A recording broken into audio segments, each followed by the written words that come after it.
Shalom bagi saudara-saudari yang belum subscribe, mohon subscribe, tekan lonceng, like, dan komen untuk mendukung pelayanan ini. Tuhan Yesus memberkati kita semua. Amin.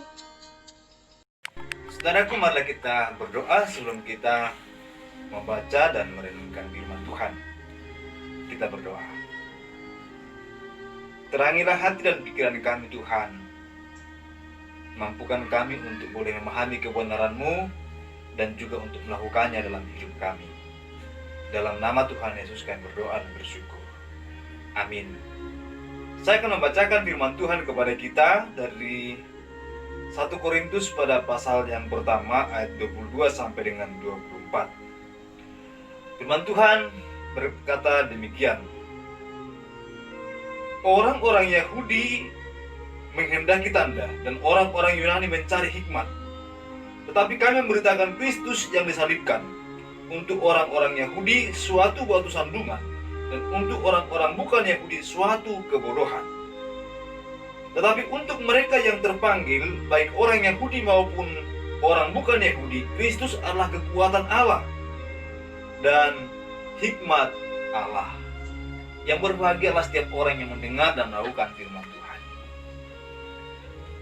Saudara yang terkasih nama Tuhan, saya sangat bersyukur kepada Tuhan saya bisa menyampaikan kembali kebenaran firman Tuhan dalam waktu yang sangat singkat ini bagi kita. Setelah 2 hari yang lampau, kita tidak mengirimkan khotbah online untuk saudara, tapi hari ini kita memiliki kesempatan Tuhan menghendaki kita untuk kita boleh merenungkan firman Tuhan.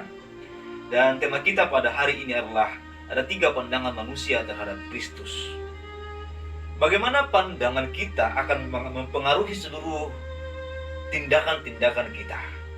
Apapun yang kita akan lakukan dalam hidup kita, itu selalu dipengaruhi bagaimana cara kita memandang. Oleh karena itu, saudara yang terkasih nama Tuhan, orang menjadi percaya kepada Tuhan jika dia memiliki pandangan yang benar tentang Tuhan. Dan orang akan menolak Tuhan jika dia tidak memiliki pandangan yang benar tentang Tuhan.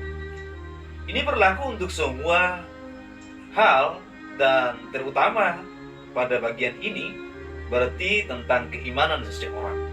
Kepada siapa dia beriman, itu berarti dia memiliki pandangan yang jelas terhadap apa yang diimani itu. Pada bagian ini kita menemukan ada 3 pandangan manusia terhadap Kristus Tuhan, dan diwakili oleh 3 golongan tertentu yang kita boleh baca pada bagian ini. Yaitu dimulai dikatakan pada bagian ini orang Yahudi, yaitu orang yang menghendaki tanda. Saudara tahu kata menghendaki pada bagian ini dalam bahasa terjemahan bahasa Inggris yang King James Version itu disebut dengan require sign. Jadi meminta, bukan sekedar menghendaki tapi meminta, karena kata require itu sebenarnya adalah memiliki atas dasar kata yang sama dengan request, meminta tanda. Jadi saudara yang terkasih nama Tuhan, ada orang percaya kepada Kristus ketika dia ingin mendapatkan tanda, meminta tanda dari Tuhan. Kira-kira dia akan menjadi percaya kalau dia mendapatkan mujizat Tuhan. Ketika dia sakit, dia menjadi sembuh. Ketika dia miskin, menjadi kaya. Ada tanda yang luar biasa yang dia dapatkan dari Tuhan, lalu kemudian dia percaya. Nah, itulah sebabnya ketika Yesus ditangkap dan disalibkan orang-orang Yahudi, banyak yang akhirnya tidak mau percaya kepada dia, karena mereka mengharapkan bahwa Yesus jika dia Tuhan, dia mampu untuk turun dari salib, dia mampu untuk mengubahkan segalanya, dan dia terbebas dari hukuman itu atau salib itu. Saudara terkasih nama Tuhan, hukuman yang ditetapkan oleh pemerintah Roma pada waktu itu, yang walaupun sebenarnya adalah karena menanggung dosa kita. Orang Yahudi sangat meminta atau sangat menghendaki tanda, sama seperti banyak orang sekarang yang berkata, saya akan percaya kepada Yesus Kristus, dia adalah Tuhan Juru Selamat jika dia menyembuhkan aku. Saya akan percaya Yesus Tuhan jika saya berdoa bahwa hari ini COVID-19 hilang, maka hari ini saya percaya. Ada orang berkata, saya akan percaya Yesus Tuhan jika Tuhan mengubahkan saya yang hari ini berkekurangan atau miskin dan melarat menjadi konglomerat. Dia mengharapkan tanda mujizat yang seperti itu. Dan ini suatu kepercayaan yang sangat berbahaya. Bisa saja satu ketika kita akan mendapatkan tanda atau mukjizat itu, saudara terkasih nama Tuhan. Tetapi tidak selamanya bahwa apa yang kita minta pada hari itu Tuhan akan memberikan.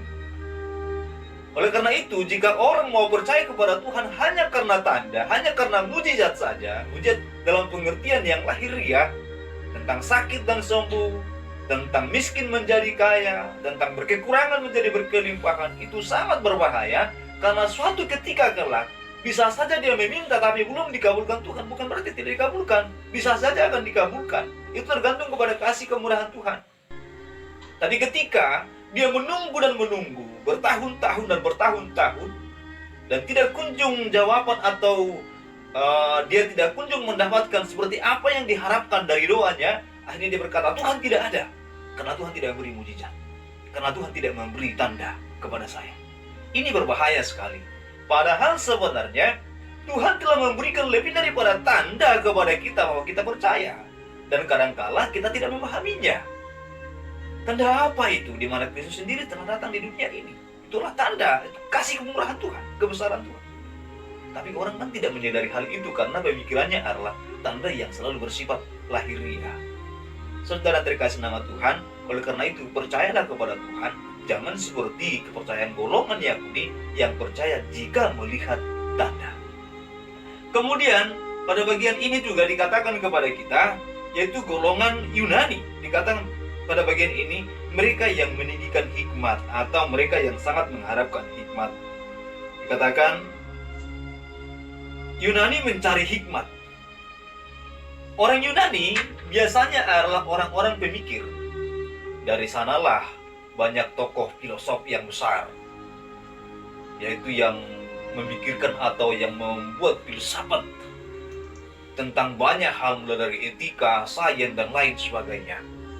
Jadi orang-orang Yunani biasanya adalah orang-orang pemikir, sehingga mereka akan mengatakan, saya akan percaya jika itu sesuai dengan pikiran, jika itu sesuai dengan akal, jika itu sesuai dengan rasio, logika manusia.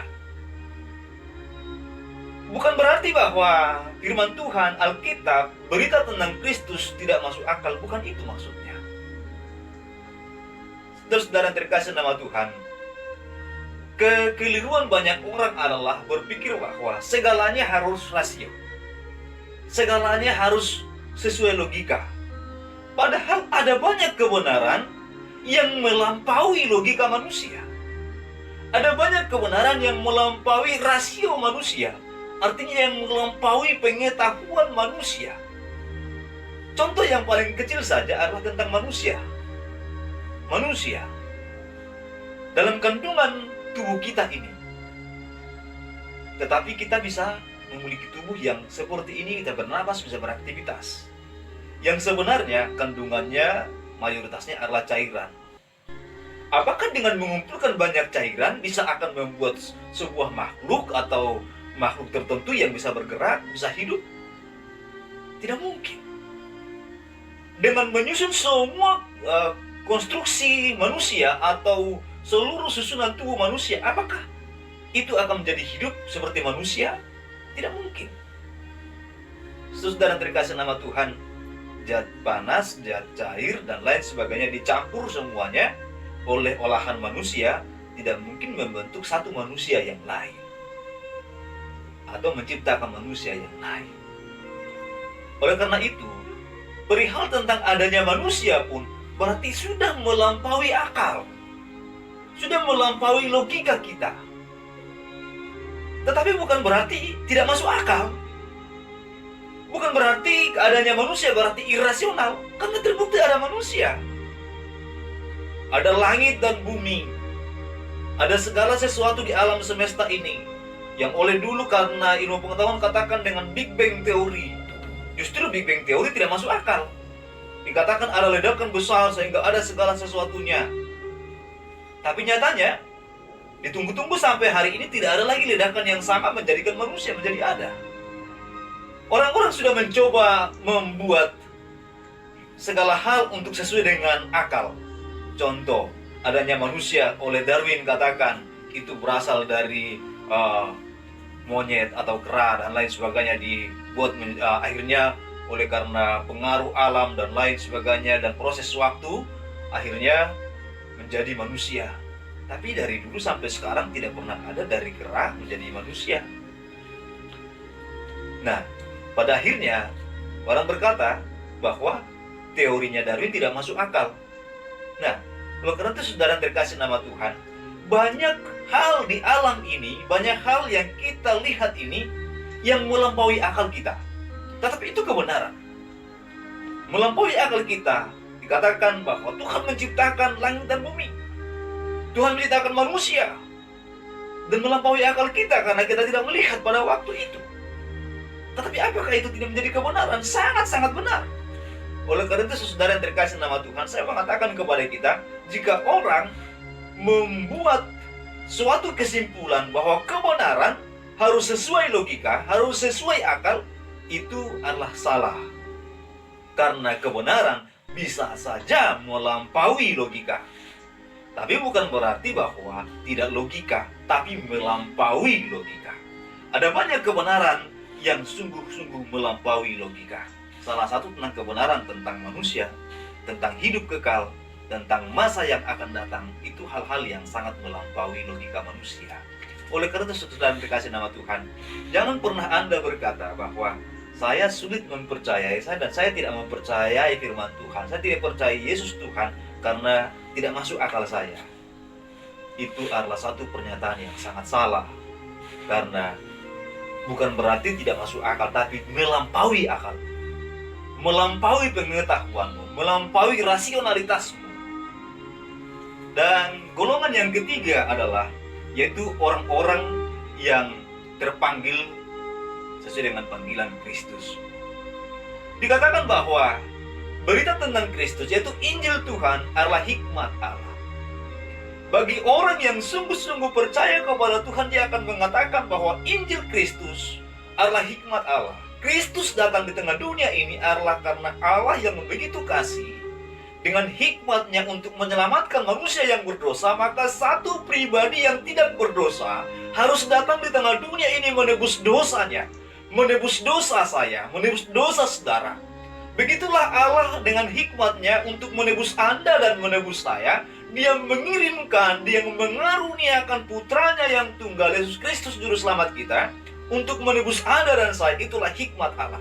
Oleh karena itu, golongan yang ketiga adalah golongan manusia yang terpanggil sesuai dengan panggilan Kristus, yaitu yang percaya Yesus Juru Selamatnya. Apakah Anda meninggikan tanda mujizat, atau Anda meninggikan hikmat manusia, akal manusia, rasionalitas manusia, ataukah Anda menjadi orang yang percaya, yang menerima Kristus? Biarlah kita menjadi orang yang bagian yang ketiga, orang-orang yang terpanggil sesuai panggilan Kristus, orang yang percaya bahwa Yesus adalah hikmat Allah yang telah datang di tengah dunia ini menebus Anda dan saya. Kiranya firman Tuhan memberkati kita semua. Kita berdoa. Terima kasih Bapa buat kesempatan ini kami merenungkan firman Tuhan. Biarlah kami menjadi orang yang sungguh-sungguh rendah hati, yang percaya Yesus Juru Selamat kami. Bukan menjadi orang yang menyombongkan hikmat manusia, yang pada akhirnya menolak Kristus. Bukan juga seperti orang yang meninggikan tanda lahiriah, hal-hal yang dilihat secara mata jasmania, untuk kami percaya Kristus. Tapi biarlah percaya kami kepadamu, karena kami sungguh-sungguh yakin, kami beriman, Yesus Juru Selamat kami adalah hikmat Tuhan, hikmat Bapa untuk menebus kami. Berkatilah semua saudara kami dimanapun mereka berada yang bersama-sama dengan hamba merenungkan firman Tuhan ini. Tolonglah mereka semua. Jika ada di antara mereka yang lemah, biarlah Tuhan menyembuhkan, menguatkan mereka, yang sakit sembuh, yang berkekurangan, berkecukupan, bahkan berkelimpahan. Terpujilah Tuhan, dalam nama Tuhan Yesus kami bersyukur berdoa. Haleluya. Amin. Tuhan memberkati kita, saudara yang terkasih nama